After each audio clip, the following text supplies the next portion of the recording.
Hello, good morning students. In today's class we will study about the friction and evil. Friction कैसे एक आवश्यक बुराई है, ठीक है। तो आप देखो लास्ट क्लास में आपने पढ़ा था फ्रिक्शन इज नेसेसिटी, फ्रिक्शन हमारे लिए क्यों आवश्यक है। And finally we have to know the what the term friction necessary evil, यानी कि फ्रिक्शन एक आवश्यक बुराई है। तो आवश्यक है कैसे, ये तो हो गया, लेकिन बुराई है कैसे, आज की क्लास में हम लोग करेंगे। It means disadvantage of friction we have to study in today's class, okay. तो friction consumes a substantial part of useful energy available to us.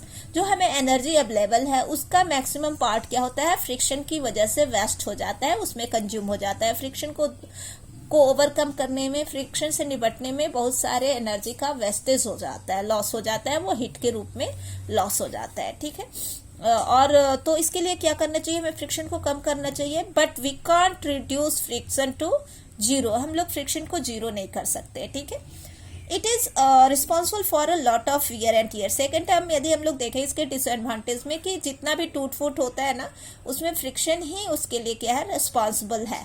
For example one out sole of old shoes, जो old shoes का जो soul होता है वो फट जाता है, क्यों, ओनली ड्यू टू फ्रिक्शन। नहीं तो हम एक शूज खरीदते वो फटता ही नहीं, तो हमारे पास ढेर सारे शूज का कलेक्शन होता है और हम लोग पर डे एक एक न्यू शूज पहन के घूमने निकलते हैं कि नहीं।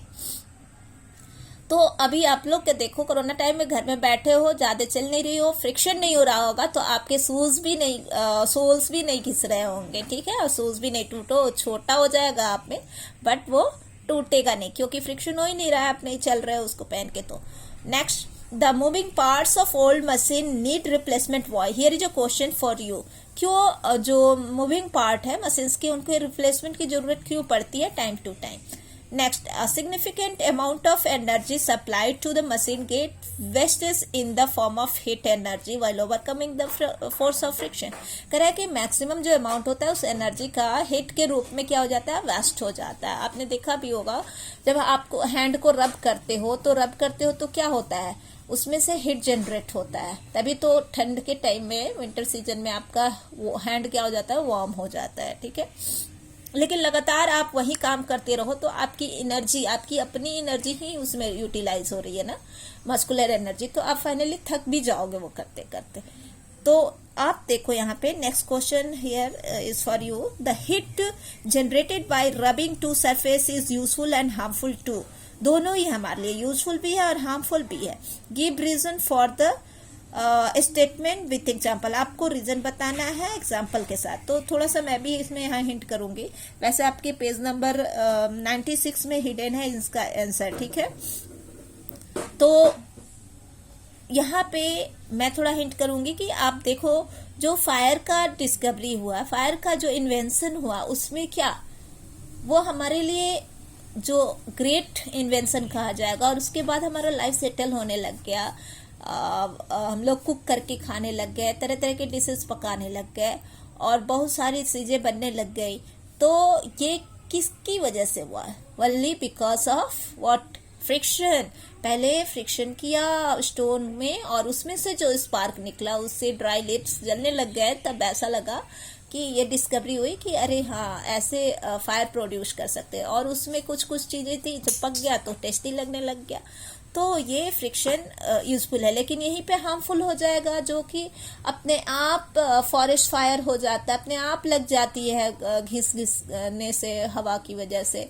तो यहाँ पर क्या हो जाता है, वही हमारे लिए हार्मफुल हो जाता है। तो इसी तरह आप भी एग्जाम्पल दोगे, ठीक है। नेक्स्ट आप देखो, force of friction between narrow tyres and road is equal to the force of friction between similar wider tyres and road.